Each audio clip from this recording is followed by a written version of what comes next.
Well, friends, our scripture lesson today is taken from the Gospel according to Luke, chapter 2, verses 41 through 52. Now, every year his parents went to Jerusalem for the festival of the Passover. And when he was 12 years old, they went up as usual for the festival. When the festival was ended and they started to return, the boy Jesus stayed behind in Jerusalem, but his parents did not know it. Assuming that he was in the group of travelers, they went a day's journey. Then they started to look for him among their relatives and friends. When they did not find him, they returned to Jerusalem to search for him. After 3 days, they found him in the temple, sitting among the teachers, listening to them and asking them questions. And all who heard him were amazed at his understanding and his answers. When his parents saw him, they were astonished. And his mother said to him, "Child, why have you treated us like this? Look, your father and I have been searching for you in great anxiety." He said to them, "Why were you searching for me? Did you not know that I must be in my father's house?" But they did not understand what he said to them. Then he went down with them and came to Nazareth and was obedient to them. His mother treasured all these things in her heart, and Jesus increased in wisdom and in years and in divine and human favor. Friends, this is the word of the Lord.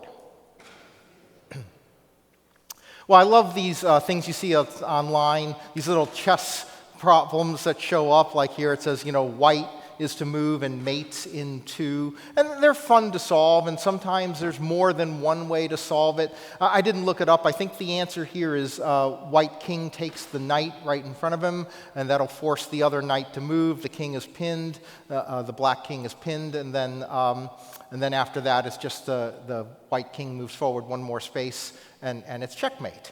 So that may or may not be the solution. I didn't look it up. I think that's it, all right? But whenever I see these and you look at a position like this and you go, how'd they end up there?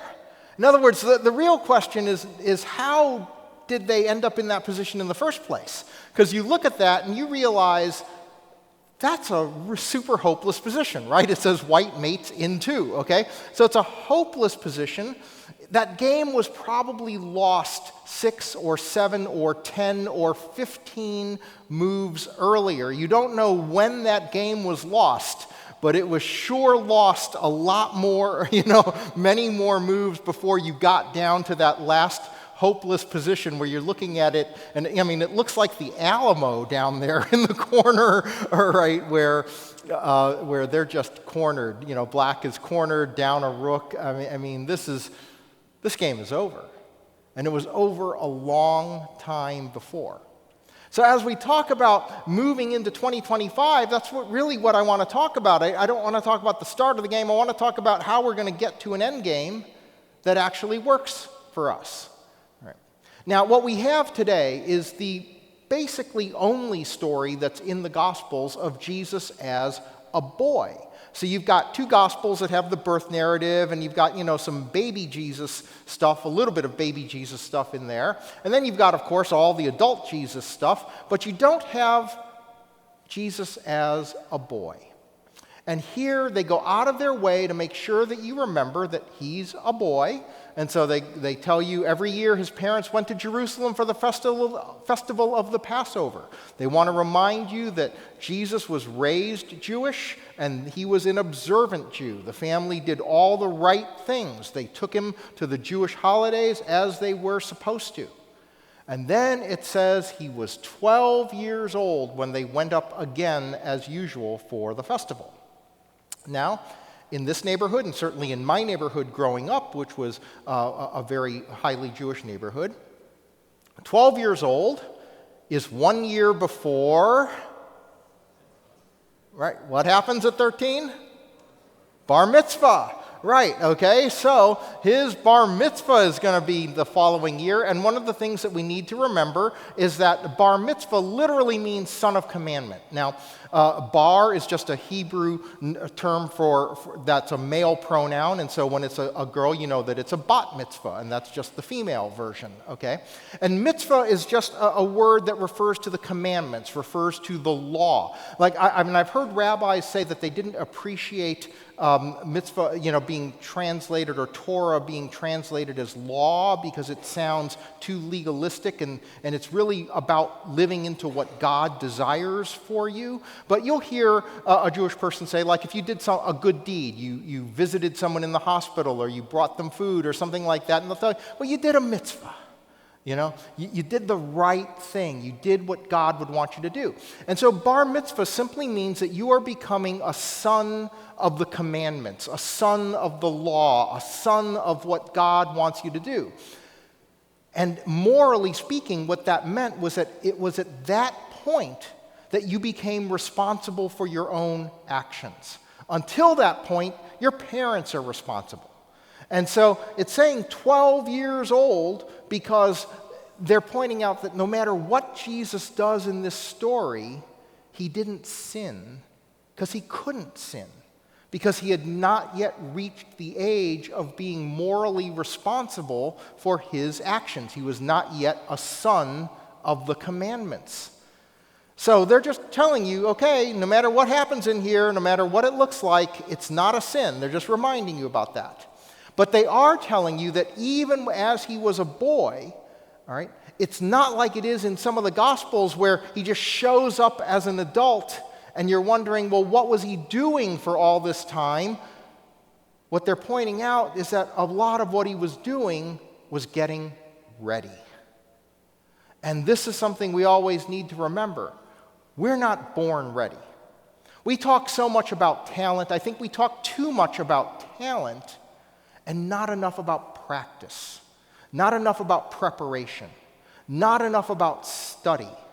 It's wonderful to be born with talent, but what good is that talent if you don't put in the practice, if you don't put in the preparation, if you don't put in the study to be able to take advantage of whatever talent it is that you have?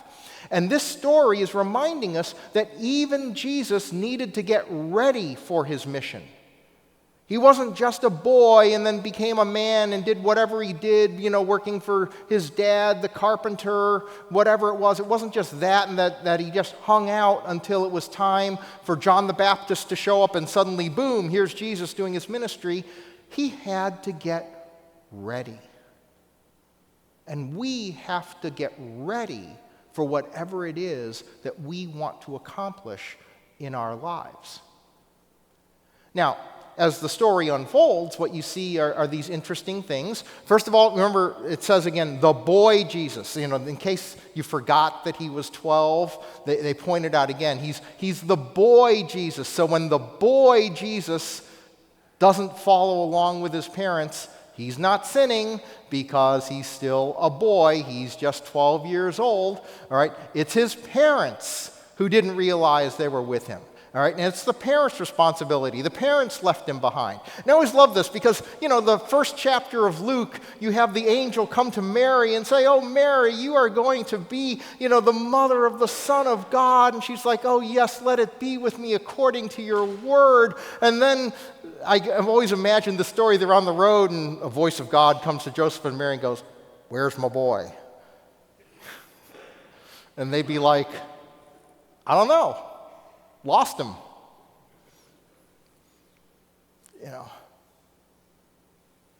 Don't know how. In fact, they lost him for a day. They went a day's journey before they even noticed that he wasn't there. I mean, come on. All right, we've all done this as a kid, right? Your parents thought you were at someone else's house, and their parents thought they were at your house, and you were both off making mischief somewhere else. Okay, this is just kind of a very human story. And I'll bet you that when you read this, you didn't realize Home Alone was based on the Bible.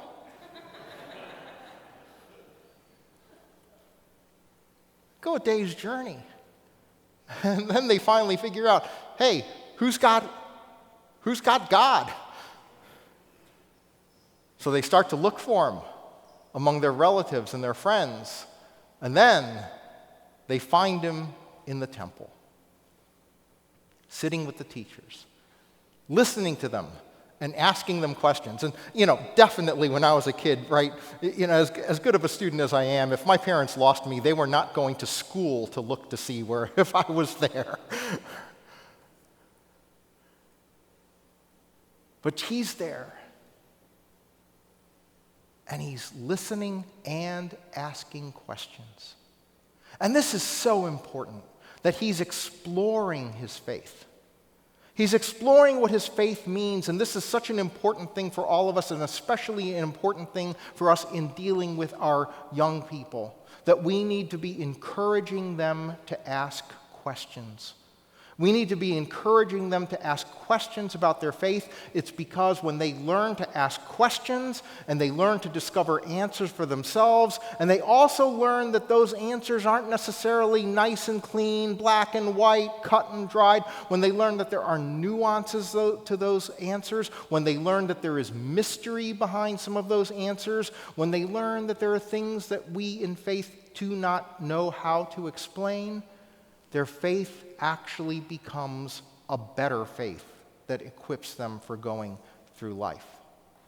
I remember years ago listening to a pastor, and he was a pastor of a megachurch, and I found his messages to be, they actually made me angry. They literally made me angry because they were so oversimplified in the way they presented faith. He was so just black and white. It's this is right, this is wrong, this is what you do, this is what you don't do. And then I was visiting his church, and I looked around, I realized they're in a college town. And sure, he's got thousands of parishioners, but every single person was like 25 years old. And I was thinking back to being 25 and thinking, wow, life's problems seemed a lot simpler then. And there were a lot of black and white rules that I abided by, being 25, being back then, being out on my own in the world for the first time. There were some black and white rules. Don't do drugs. That was a good black and white rule. Don't drive under the influence. That was a good black and white rule. There were some really good black and white rules for me to observe at that age. But he was giving up examples that I'm looking at this crowd and I'm thinking, wow, okay, that may sound good to you now. When you're 40, you're going to have questions. When you're 40 and your friends are starting to get divorced, or you've had family issues with children, and you're dealing with aging parents, and your employment issues have surfaced or not, or whatever, you've had issues there in your work life, all of those things are going to start to pop up. And you're going to need a faith that's a little less dogmatic, and one in which you are free to ask questions and explore answers about what God wants for you in your life, and about how God is walking with you through times that are very difficult and not so easy to dismiss with black and white dogmatic theology. And so it's wonderful that Jesus is here and he's listening to the teachers and asking them questions, because he's taking responsibility for his own development, which is something we all need to do. We're responsible for our own preparation. We can't rely on others to get us ready for life. We can enlist the help of others in getting ready for life. I'm so grateful for the teachers and the coaches and the mentors and all of those folks who helped get me ready for things in life, and of course my parents. But the ultimate responsibility for being prepared for life is on each and every one of us ourselves. It's on us to do the work. It's on us to go to school. It's on us to do the studying. It's on us to do the homework. It's on us to do the practicing. All of those things have to happen, even at a current cost, at those points in our lives. There will be times in your life, right, when there were times as a kid, right, you didn't want to go to school, you didn't want to do your homework, you would much rather have been on the playground. But you take responsibility for your own preparation for life and say, no, here is what's more important, and this is what I have to do. And this is what Jesus did. He said, this is what's more important, this is what I have to do. I have to be learning more about my faith. So instead of just heading back to Galilee with my parents, I'm going to go to the temple. But his parents didn't quite see it the same way. And when they find him in the temple, instead of affirming him, Mary says, "Child, why have you treated us like this?" It's almost like an exact quote of my mother's. When I've gotten lost or something like that, and my mother is like, "Why did you do this to me?" And I almost, I'm 8, 9 years old at the time when that kind of stuff happens. And if I was my age now, I would have thought to say, "Yes, Mom, I felt you didn't have enough anxiety in your life, and so I did this. I did this just to cause you worry." Of course not. That wasn't the goal. I was just being a kid. But of course, the parents saw this as something that Jesus did that caused them an incredible amount of anxiety, and they blame him for this, which only demonstrates their lack of understanding of the importance of what it is he had to do. And that's going to happen to us in our lives. That when we do things that we have to do in the furtherance of things we need to achieve, there are going to be other obligations that might pull you away from those goals. And this is not to say that those obligations are bad. Those obligations, though, are not always central. You may have long-range goals and have short-term obligations. And you kind of will be in situations in your life where you need to honor them both. It's kind of like I think about, say, a person who's working their way through college and they're holding down a part-time job to pay for the tuition so they can go to college at the same time, all right? That is both a short-term obligation and a long-term goal. What's more important? Their college education, of course, is what's more important. But that doesn't mean that they can just ignore their job either, right? They have an obligation to show up at their job, to do a good job, to get that paycheck because it's helping them. And it's also the right thing to do. And so what you need to do is you need to understand the role of the obligations that you have in your life, and you need to understand what you need to do in order to achieve long-term goals in your life. And you need to understand this distinction. You need to understand these kinds of distinctions so that you can put them in the appropriate places within your life. You need to own your distractions and know what they are, because we need some distractions. To go through life with no distractions whatsoever would be a fairly joyless life. Right? I need to watch football this afternoon. Okay? I need it. All right? I also understand it serves absolutely no fruitful purpose in my long-term objectives in life. But I need to spend some time doing it. We will all need things like that. But we will always need the perspective of knowing what is core and what is not. And when we understand what is core and what is not, then we can appropriately balance those things in our lives. It's when you understand what a distraction is, when you understand what a short-term obligation is, when you understand what all these things are in your life, then you can schedule them, you can balance them out, and that's when they can safely be a part of your life. And so Jesus knew where he had to be. And he says to his mom, "Why were you searching for me? Didn't you know that I must be in my Father's house? Didn't you know that this is where I need to be in order to be getting ready for the ministry he would not do for another 18 years?" Are we where we need to be in order to achieve the things we need to achieve going forward? See, so much of usefulness is predicated on being positioned appropriately for situations that have not yet arisen.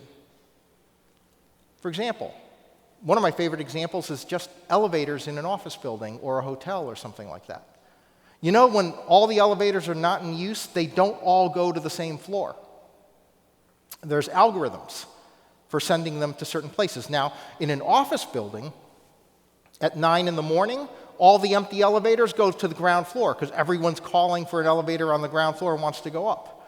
At 5 o'clock, all the empty elevators go to the top because they're getting ready to be called for people who want to go home.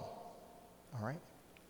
In between, they've got algorithms for what's the optimal prepositioning for elevators so that they get to floors that call them faster. Amazon prepositions goods all the time. That's how you're able to get stuff overnight. You know, they've got algorithms that are even tracking who's looking at a product, because they know that people may look at a product page several times before they decide to buy. And so what will happen is that if there are, say, 100 people in New Jersey looking at a particular product page, they know that a certain percentage of that 100 are probably going to buy. And their computers are already calculating how many of that item they have in a New Jersey warehouse.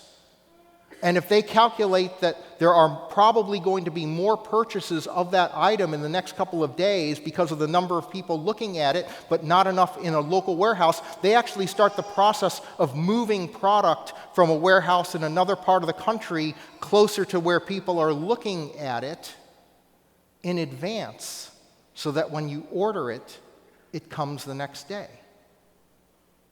They're maximizing the customer experience by pre-positioning things to be useful for when you want them. And I think this is such a metaphor for how we often fail to be able to take advantage of situations that arise in our lives because we've not positioned ourselves to be able to do it. So I ask yourself, have you positioned yourself to be able to move toward your purpose when the opportunity arises? Because, for instance, one of the preparations is to simply have margin in your schedule. You can't say yes to something if you have no spare time to say yes to anything. So you need to have margin. You need to have resources so that you can put them toward a situation that arises. You need to develop skills so that you can deploy those skills when the situation arises. All of those things are things that you do long in advance of a situation appearing, and you may not even know when that situation is going to appear. You may not even know exactly what that situation is going to be, but by positioning yourself to take advantage of things that move you toward your goals, you'll be ready when the time comes. See, so much of our inability to respond comes because we didn't take the time to prepare earlier. We end up like that chess situation, you checkmate in 2 moves, waiting to happen to us because it was 20 moves before that what we did was inevitably going to lead us feeling cornered, boxed in, and unable to move. Jesus spent 30 years getting ready for a ministry that would last 3. And so in this story, as he spent time in the temple, it was not the only time he spent preparing, it's the only time they record, but it says that over those next years, he increased in wisdom and in divine and human favor. He continued to grow. He continued to develop himself.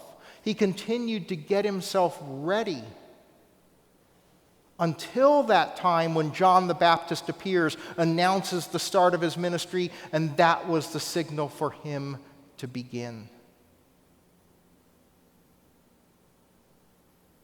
We need to be seeking to grow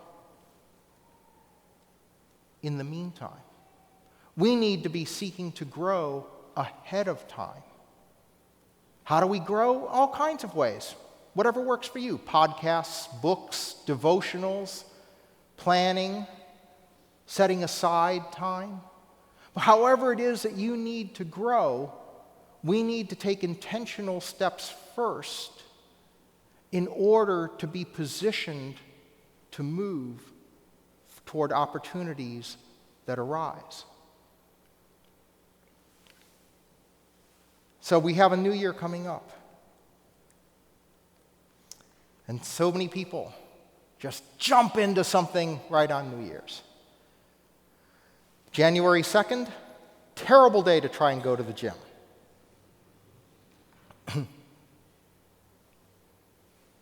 Everyone's there. Wait till February. Excuse me. Come February, what's the traffic like? Park right next to the door, not a problem. Because all they did was jump in. And they started. Without a plan, without preparation. So as you think about 2025, what I want you to think about is not what you're going to do as a New Year's resolution on January 1st, or let's be realistic, January 2nd, but rather think about where you want to be at the end of 2025. Where do you want to be at the end of 2025? Because I'm not a fan of New Year's resolutions that start right away. It feels very impulsive. And I don't think being in it for the long run is about the immediate start. But rather, if you have an immediate sense of what your goal would be for where you want to be at the end of 2025, and what you can begin on January 2nd is laying the groundwork for getting there. Start to do the research. Start to do the prep. Start to do the planning. If at some point during January you have a sense for the steps you will need to take during 2025 in order to be where you want to be at the end of 2025, that is a plan that has a far greater chance of succeeding than if you just jump into something with no planning, no preparation, because you feel like you ought to do it come Thursday. So I hope that in one sense, the start of the new year will let you relax a bit and say, I don't need to begin my resolutions right away. I don't need to start today. What I need to start is the planning. What I need to start is the preparation. What I need to start is the laying of the groundwork. And then I can start as that groundwork is laid. Maybe that first move that you make in a concrete sense towards your goal doesn't happen till April. That's fine. Maybe it doesn't happen till May. That's fine. Because maybe what you needed to do was clear the decks of some previous obligations, clear some things from your schedule, do some background work, save some money, whatever it is that it takes as preparation for you to be able to move forward. Start that this week. And then, come the end of 2025, you just might be where you hope you're going to be. Amen.